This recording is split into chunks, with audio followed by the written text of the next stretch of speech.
In the Discovering Your Calling book, I share a quote by Elvis Presley that says, "Values are like fingerprints. Nobody's are the same, but you leave them all over everything you do." Welcome, my friends, to Waypoint number 4, which is all about uncovering your core values and non-negotiables in your life and identifying your true passions and revisiting your childhood dreams, all of which will help you align what matters most to you with your future work and life. So pour yourself a fresh espresso or grab a hot cup of tea, grab your journal and a favorite pen. Get cozy, my friend, because this episode is going to need your full attention.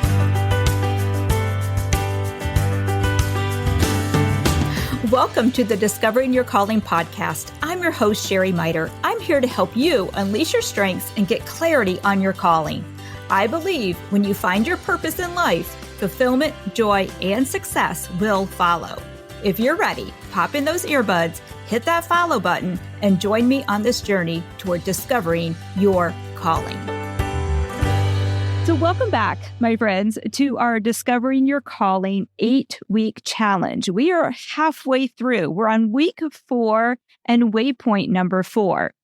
And if you've been committed to listening to each of the episodes and doing the self-work, you should start to be feeling like you have a few pieces of your calling puzzle in hand. And perhaps you've even started to do the outline of the edges of the puzzle. I mean, doesn't everybody do the frame of the puzzle first before you do the inside pieces? I mean, that's how I do a puzzle. But anyway, I digress.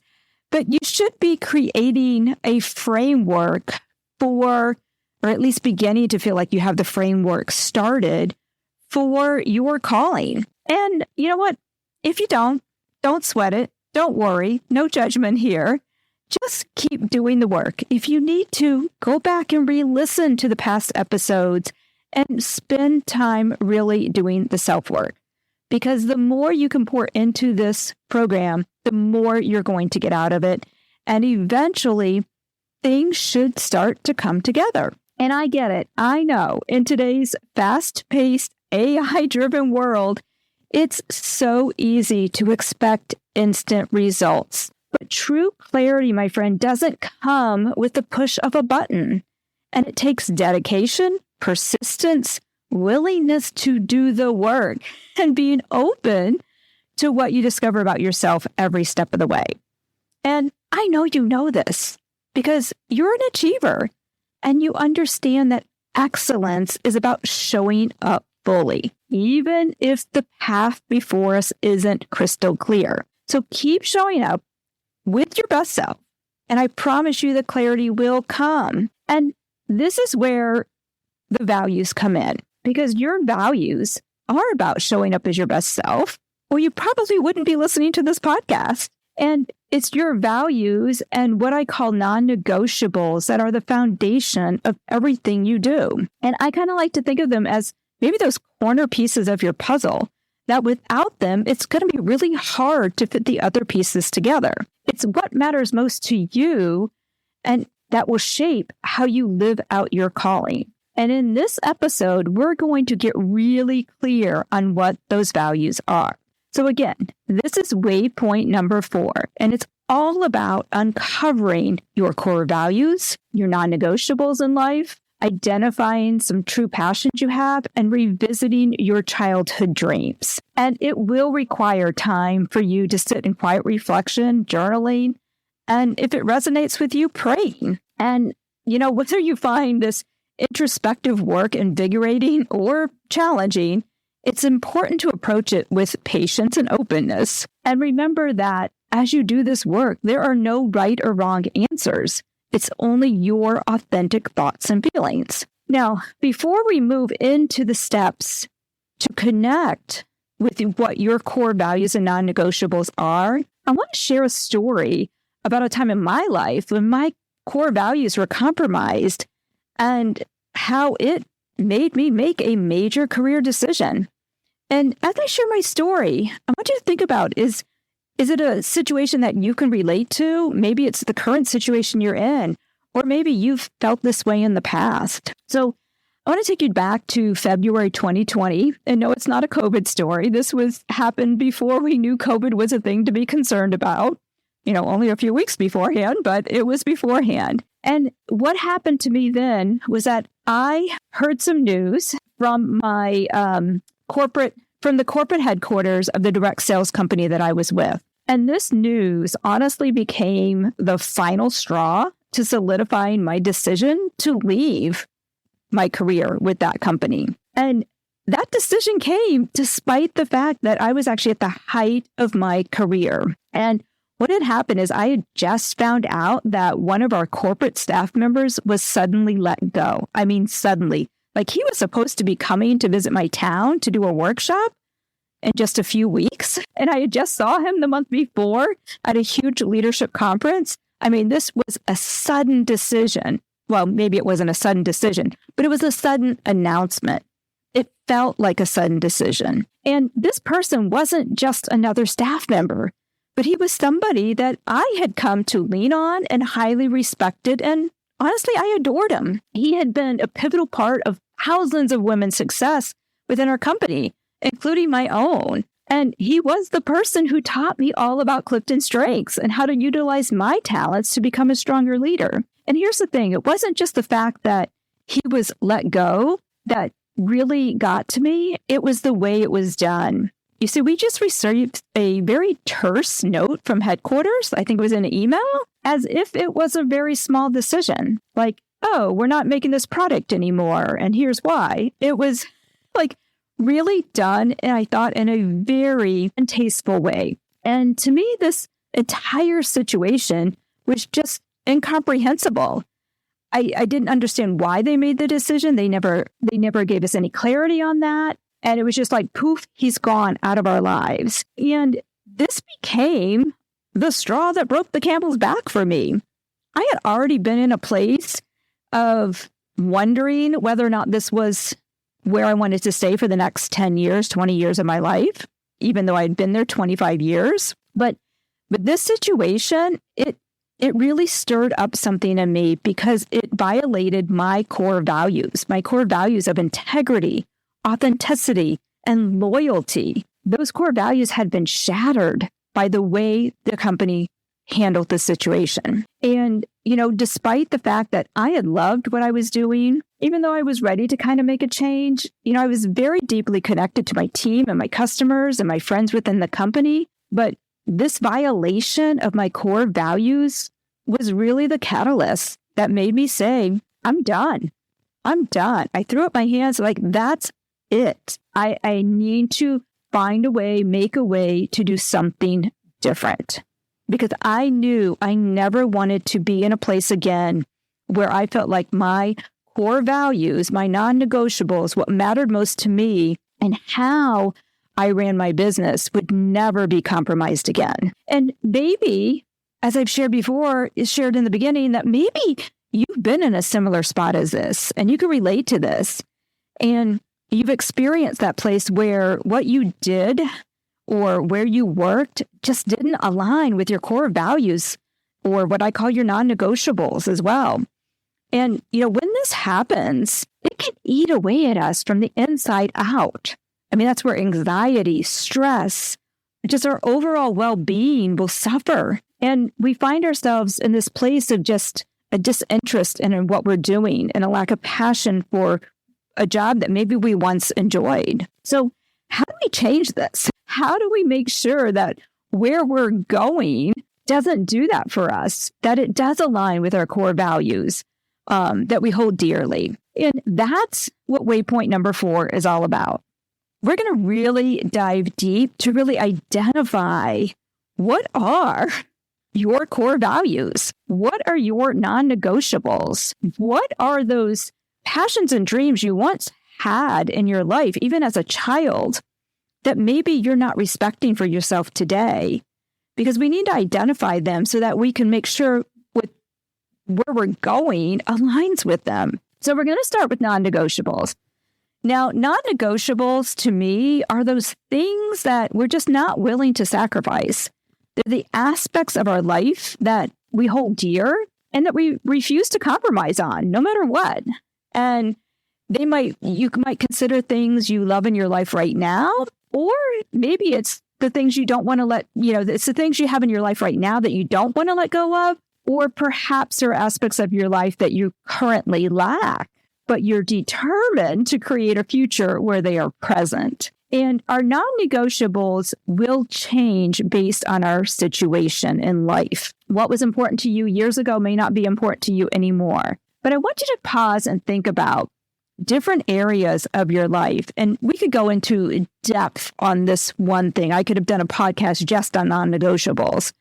But to keep this podcast fairly, short or, reasonable time frame, I want you to just start thinking about some of the non-negotiables in your life. You can think about your schedule, your family, your health, your well-being. Consider all those things. What are the things that are super important to you that you will not sacrifice? And again, there's no right or wrong. It's just your thoughts, your non-negotiables. Now, a few I want to go deeper on when it comes to non-negotiables with you to really give you an idea of what I'm talking about. So let's talk about your career, because, hey, that's what we're working on, right? Is finding work that brings you joy, giving you that clarity on what's next for you. So when it comes to a career, what are your non-negotiables? When looking at this ideal career, that's what we want, your ideal career. What are the non-negotiables that you either want to keep, that you already have, or that you want to have in the future? It might be looking at things like, do you desire to use, is it important to you that you use your talents and strengths every day? Is mastery of your craft essential to you? Is seeking rewards and recognition, maybe making a global impact or community contribution, is that important to you? When thinking about your career, what role does income and prestige play in what you do? And if you could design your ideal career, what would other non-negotiables be that align in that career? Again, no right or wrong, no judgment. It's just what really resonates with you. Now, for me, today, having purpose and meaning in my career is a non-negotiable. I want to be respected and appreciated for my natural gifts and talents. And, it's essential that I feel challenged and constantly learning new things. Or to me, a job will start to get stale, and then I'm not going to feel satisfied in that anymore. That's just me. What does it mean for you? Another area to look at for non-negotiables is your home and workspace. And think about this, think about your home. Are you would a quiet country setting be vital for your well-being? Do you want land and you want space? Or do you thrive in an urban environment? Again, they're both great, but what's right for you? Do you want to own your own home and be established in a community? Or do you want the freedom that comes with renting? They're both great. I've been both places and they both have values. But what's important to you right now? Your workspace. Think about that. And do you value and need a clutter-free, clean, and organized space? Or are you okay with an organized chaos space? Which work environment is better for you? Do you love having fresh flowers on your desk every day? Is that a non-negotiable, or would you like it to be now that I brought that up? Does you think I would work better if I had fresh flowers on my desk every day? Or are you thinking not important? Do you value having a team around you so you can feel their energy? Or do you simply just need a laptop and a cozy coffee shop to work in? Again, these are all the things that you probably never thought about. But as we design your next career, your next work, your next calling, it's important to think about these things. Because if you can align what you build next with all of these things that seem little and insignificant, you are going to create something that brings you so much joy and success. Now, obviously, with your non-negotiables, and we'll get into this with core values as well, you want to think about your faith and your spiritual life.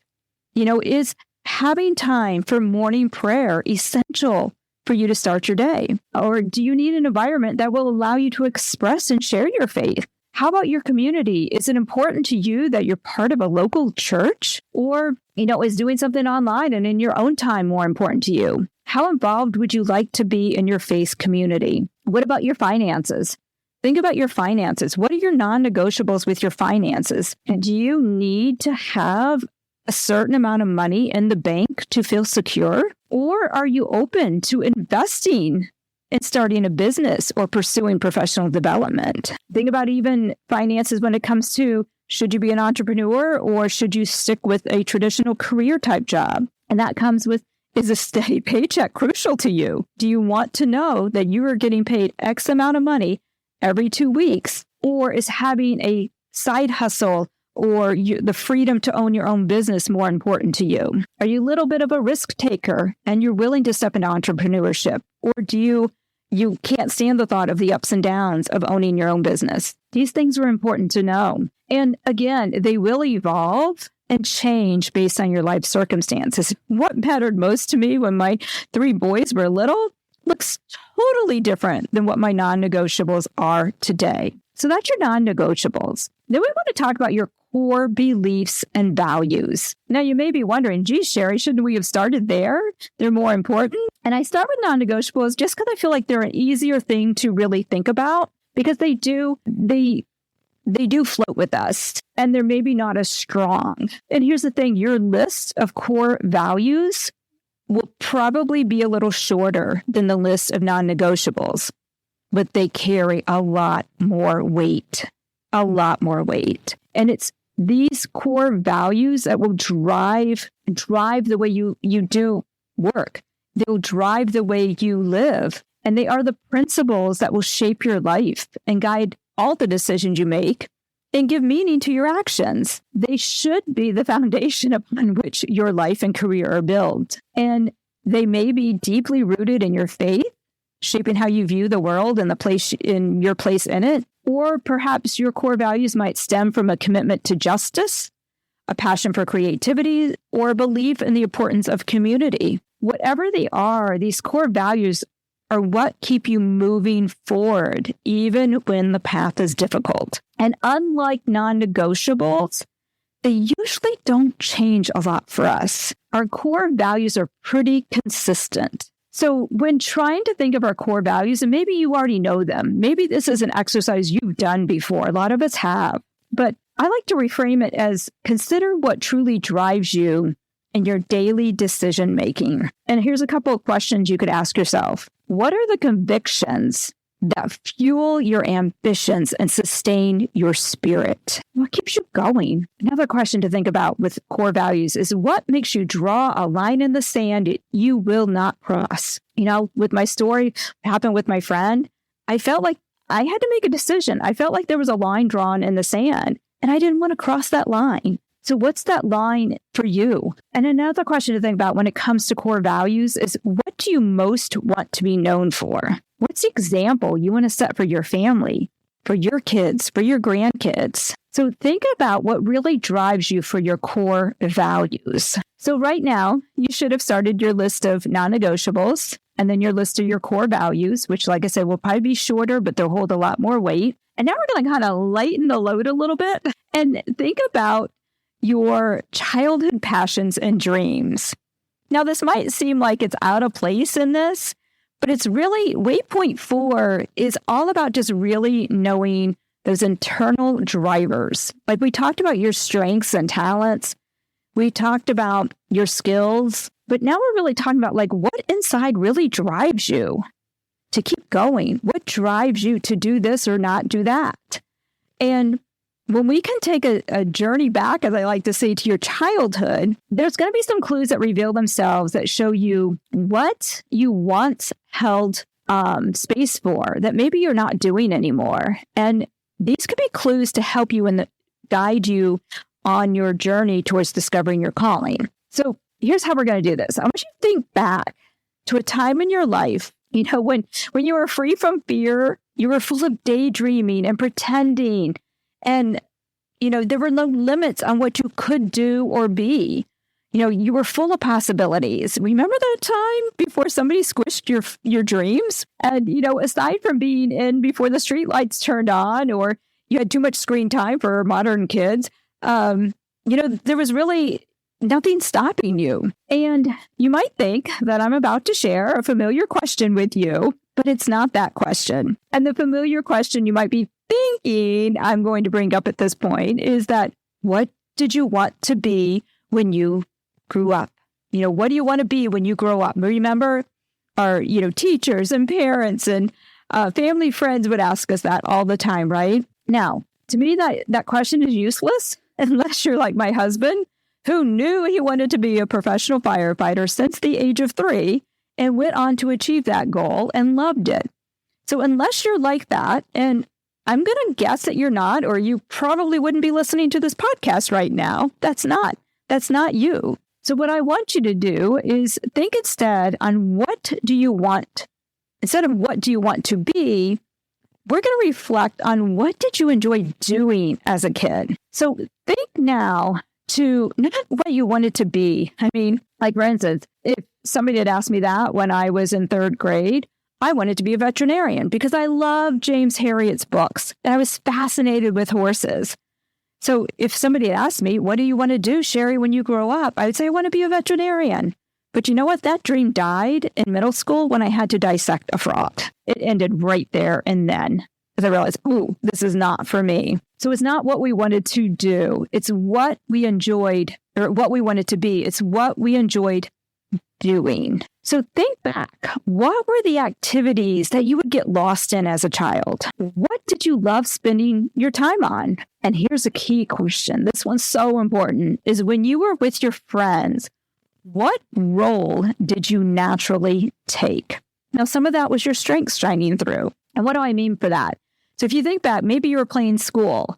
And when you were playing school, were you the teacher driven by a desire to teach? Or did you played the teacher, but it was because you loved organizing and setting up the pretend classroom? Or maybe your role when playing school was you were the principal in charge of everything. Or maybe you were the student eager to learn.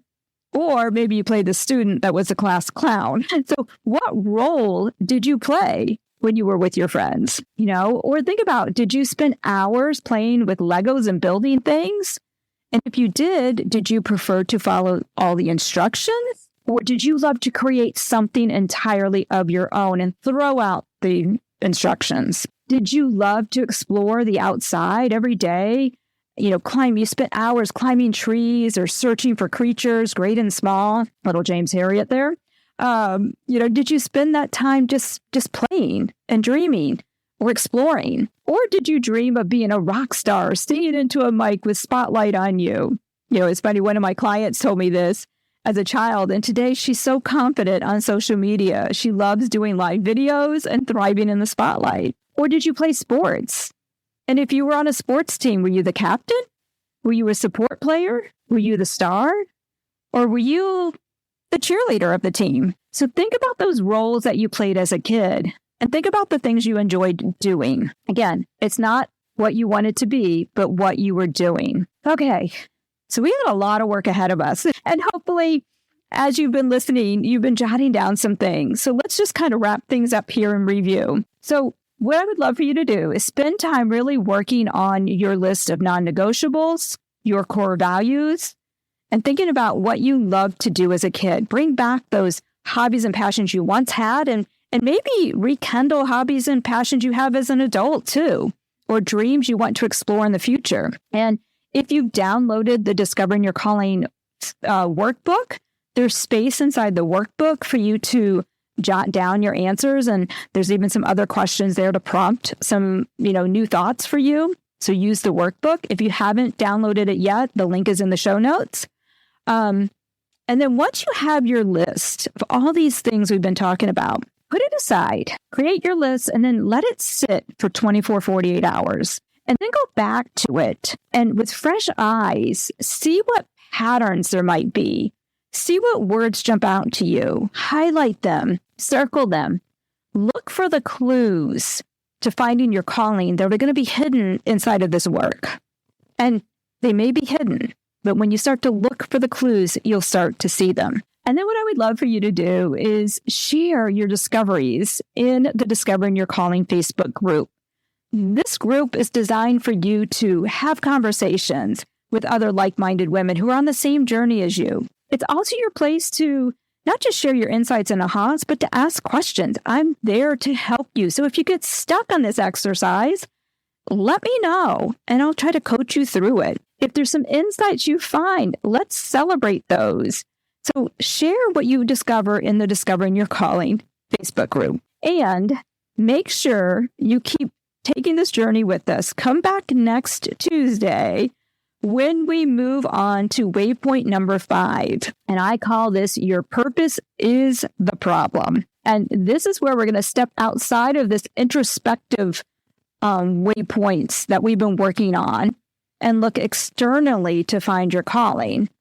And it's what I like to call the heartstrings and soul fire phase. It's where you will start defining precisely what problem you've been positioned to solve. And this is a huge step towards finding your true calling. All right, my friends, again, I'm over in the Facebook community waiting for you to join me if you haven't yet. And if you have joined me, make sure you let us know how this exercise goes. And hit me up in the DMs too if you have any questions. I'm hanging out on Facebook mostly. So, DM me over there or send me an email at sherry@sherrymiterco.com. I can't wait to hear from you. Have fun with this exercise of looking at your non-negotiables, your core values, and going back and thinking about what did you love doing as a kid? All right, my friend, until next Tuesday, have a great week. Thank you for spending this time with me. My hope is something you heard today inspires you to take action toward discovering your calling. I just have 2 favors to ask of you before you go. 1, if you found value and enjoyed this episode, please leave us a review on Apple Podcasts or Spotify, and you might hear your review read on a future episode. And 2, can you share this episode with 3 friends who will also enjoy it as much as you did? By doing these things, you will help us grow the podcast to make a bigger impact on the world. And until next week, remember, you've been created to live a life of fulfillment, freedom, purpose, success, and joy.